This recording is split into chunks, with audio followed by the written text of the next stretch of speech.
Welcome to Simplified UPSC by PPP, where we listen, learn, and grow together. Detailed lecture notes in English and Hindi, plus practice questions for prelims and mains, only on our Telegram channel. Link in description. Like and subscribe for more. नमस्कार और the deep dive में आपका स्वागत है।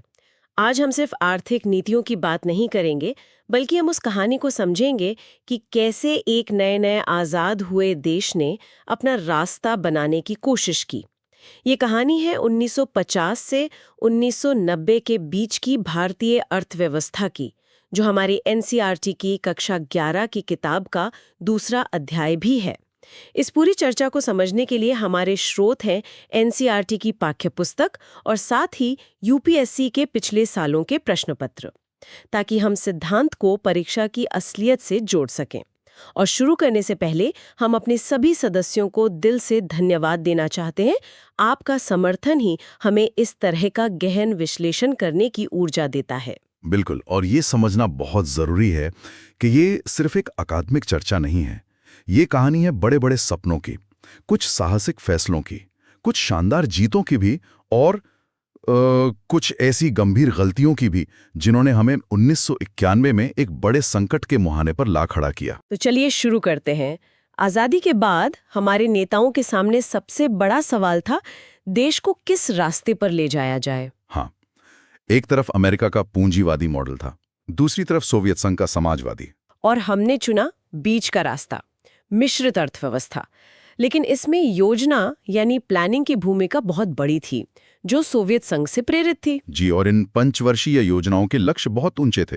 NCERT के मुताबिक इसके 4 मुख्य स्तंभ थे। पहला, समृद्धि यानी ग्रोथ, मतलब देश की आर्थिक केक का आकार बड़ा करना। बिल्कुल, जिसे हम जीडीपी से नापते हैं।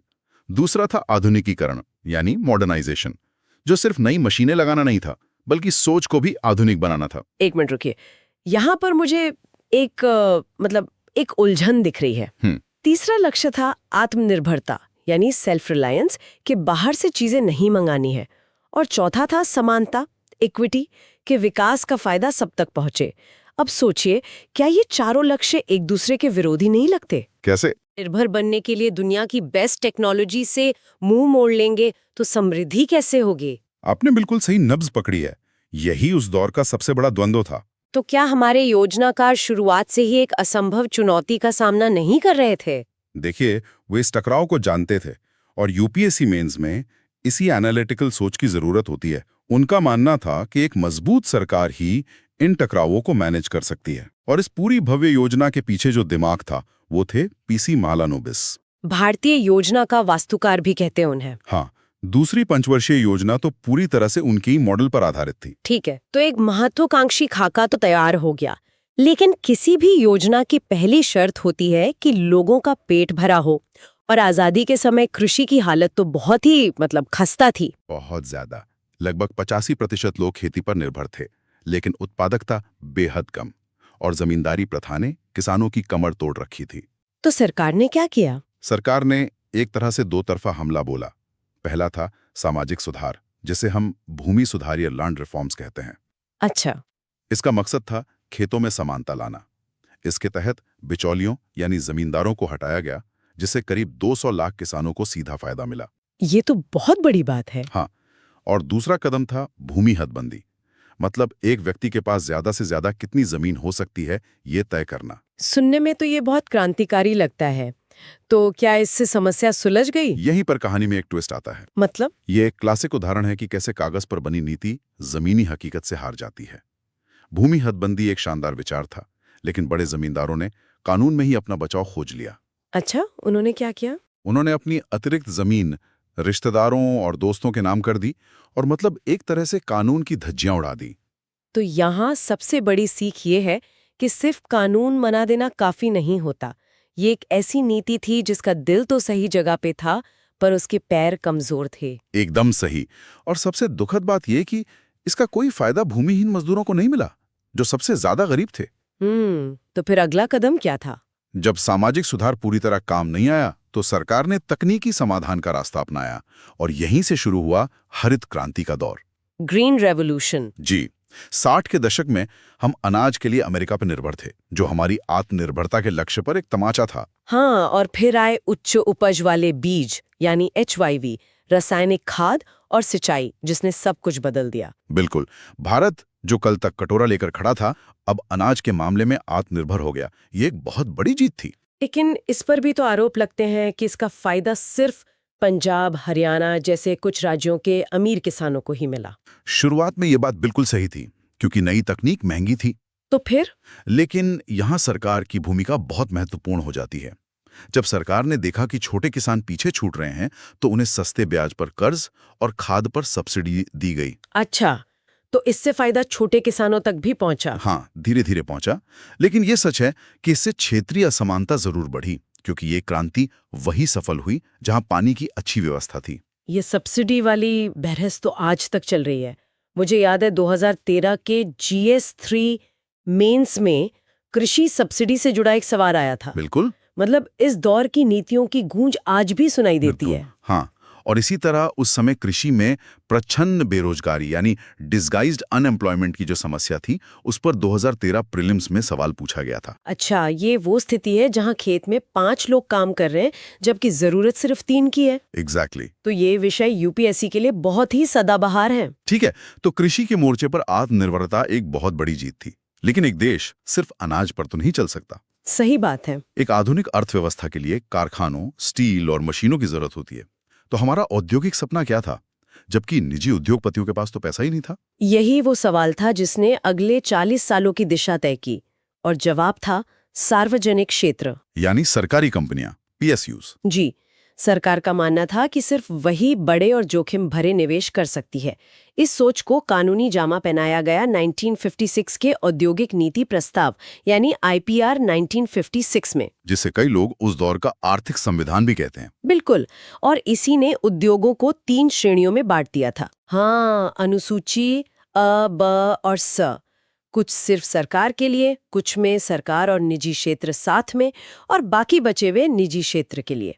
हाँ, लेकिन एक शर्त के साथ, निजी क्षेत्र को कुछ भी करने से पहले सरकार से इजाजत लेनी पड़ती थी। मतलब लाइसेंस। हर चीज के लिए लाइसेंस। कोई नया कारखाना लगाना हो, उत्पादन बढ़ाना हो या कुछ नया बनाना हो। और यहीं से लाइसेंस राज की शुरुआत हुई। इसका मकसद तो ये रहा होगा कि औद्योगिक विकास योजना के हिसाब से हो। हाँ, मकसद तो यही था, लेकिन हुआ कुछ और। अरे, मैंने तो कभी इस तरह से नहीं सोचा था।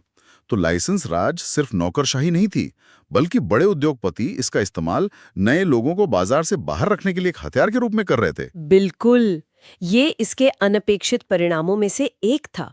इसी के साथ सरकार ने लघु स्तरीय उद्योगों यानी SSI को भी बहुत बढ़ावा दिया। क्यों? क्योंकि वे कम पैसे में ज्यादा रोजगार देते थे। कार्वे समिति की सिफारिश पर कई उत्पाद तो सिर्फ उनके लिए आरक्षित कर दिए गए थे। दूसरी तरफ व्यापार नीति। तो तस्वीर क्या बनती है? तस्वीर बनती है एक किले की। किले की। हाँ, उस दौर की व्यापार नीति को कहते हैं आयात प्रतिस्थापन, यानी इम्पोर्ट सब्स्टिट्यूशन।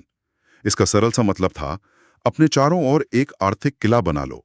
मतलब जो भी चीज विदेश से आती है उसे देश में ही बनाओ। एग्जैक्टली। और बाहर के सामान को रोकने के लिए 2 हथियार इस्तेमाल किए गए, टैरिफ यानी आयात पर भारी टैक्स, और कोटा यानी आयात की मात्रा तय करना। एक किला आपको बचाता तो है, पर वो आपको दुनिया से अलग थलग भी कर देता है। क्या हमने अपनी नई नवेली इंडस्ट्री को बचाने के चक्कर में उससे दुनिया की प्रतिस्पर्धा से दूर करके कमजोर तो नहीं बना दिया? ये $1 अरब का सवाल है, और इसका जवाब हमें इस दौर के आलोचनात्मक मूल्यांकन में मिलता है। चलिए, तो फिर 40 साल बाद इस किले के अंदर की हालत का जायजा लेते हैं। रिपोर्ट कार्ड में क्या था? पहले अच्छी बातें। देखिए, उपलब्धियां महत्वपूर्ण थीं, इसमें कोई शक नहीं। पहला, हमारा औद्योगिक आधार बहुत विविध हो गया। GDP में उद्योग का हिस्सा 1950 में लगभग 12% से बढ़कर 1990 में करीब 25% हो गया। मतलब अब हम सिर्फ कपड़ा नहीं बल्कि मशीनें भी बना रहे थे। हाँ, और इंजीनियरिंग का सामान भी। दूसरी बड़ी उपलब्धि, जैसे हमने बात की, खाद्य सुरक्षा थी। ठीक है, ये तो हुई पास होने वाली बातें। अब आते हैं उन विषयों पर जिनमें हम फेल हुए, और UPSC के उत्तरों में यही आलोचनात्मक हिस्सा सबसे ज्यादा नंबर दिलाता है। सही बात है। तो इस भव्य प्रयोग में गड़बड़ कहाँ हुई? गड़बड़ कई स्तरों पर हुई। पहली, सार्वजनिक क्षेत्र, जिसे अर्थव्यवस्था का इंजन बनना था, उसकी कई कंपनियां सफेद हाथी साबित हुई। अकुशल हो गईं, घाटे में चलने लगीं। बिल्कुल, और अर्थव्यवस्था पर बोझ बन गई। दूसरी बड़ी गड़बड़ थी संरक्षणवाद का किला। विदेशी प्रतिस्पर्धा न होने के कारण हमारे घरेलू उद्योगों ने कभी अपनी गुणवत्ता सुधारने की जरूरत ही महसूस नहीं की। मैंने अपने माता पिता से उस दौर के किस्से सुने हैं। स्कूटर के लिए 10-10 साल की वेटिंग होती थी। हाँ बिल्कुल। और कारों का तो मजाक बनता था। लोग कहते थे कि आपको एक कार के साथ एक मैकेनिक भी मुफ्त मिलता था, क्योंकि उसकी जरूरत हर दूसरे दिन पड़ती थी। ये बिल्कुल सही है। और ये हमें तीसरी विफलता पर लाता है, लाइसेंस राज, जो भ्रष्टाचार का अड्डा बन गया। हाँ, नियंत्रण का साधन बनने के बजाय ये भ्रष्टाचार और लाल फीताशाही का अड्डा बन गया। बड़े औद्योगिक घरानों ने इसका दुरुपयोग करके बाजार पर अपना एकाधिकार बना लिया। और आखिरी, आयात प्रतिस्थापन की नीति। इसने हमें दुनिया से ऐसा काटा कि हमारे उत्पादक कभी एक मजबूत निर्यात बाजार बना ही नहीं पाए और हमारे सामान की क्वालिटी अंतर्राष्ट्रीय स्तर पर पिछड़ गई। और इन सभी विफलताओं का कुल जोड़ था 1991 का आर्थिक संकट। जी, जब हमारे पास मुश्किल से कुछ हफ्तों के आयात के लिए विदेशी मुद्रा बची थी। उसी संकट ने हमें मजबूर किया कि हम इस 40 साल पुराने किले के दरवाजे खोलें और नई आर्थिक नीति को अपनाएं। तो अगर हम इस पूरी चर्चा का निचोड़ निकालें, तो निचोड़ ये है कि 1950 से 1990 का दौर एक राज्य निर्देशित आत्मनिर्भरता केंद्रित मॉडल का था। इसकी अपनी उपलब्धियां थीं जिन्हें नकारा नहीं जा सकता, लेकिन इसकी संरचना में कुछ ऐसी गहरी खामियां थीं, जैसे सार्वजनिक क्षेत्र की अकुशलता और प्रतिस्पर्धा का अभाव, जिन्होंने अंततः सुधारों को अनिवार्य बना दिया। यह एक जरूरी लेकिन दर्दनाक सबक था। बहुत ही जबरदस्त विश्लेषण। तो हमारे श्रोताओं के लिए, खासकर यूपीएससी उम्मीदवारों के लिए, हम एक बड़े सवाल के साथ इस चर्चा को समाप्त करते हैं। इस पूरी कहानी के बाद सोचने वाली बात यह है कि क्या 1991 से पहले की ये संरक्षणवादी नीतियां उस समय के नवेले भारत के लिए एक जरूरी कवच थीं, या वे एक ऐसी वैचारिक गलती थीं जिसने हमारी विकास यात्रा को दशकों पीछे कर दिया? इस पर कोई आसान जवाब नहीं है और यहीं पर विश्लेषणात्मक सोच काम आती है। और अंत में एक बार फिर निवेदन, अगर आपको हमारा काम पसंद आता है और आप चाहते हैं कि हम ऐसे ही विस्तृत विश्लेषण लाते रहें, तो हमारे YouTube चैनल को सब्सक्राइब करके और हमारे मेंबरशिप में शामिल होकर हमारा समर्थन करें। हमारे सभी मौजूदा सदस्यों का उनके निरंतर सहयोग के लिए एक बार फिर बहुत बहुत धन्यवाद। अगली बार फिर मिलेंगे एक नए विषय के साथ। नमस्कार।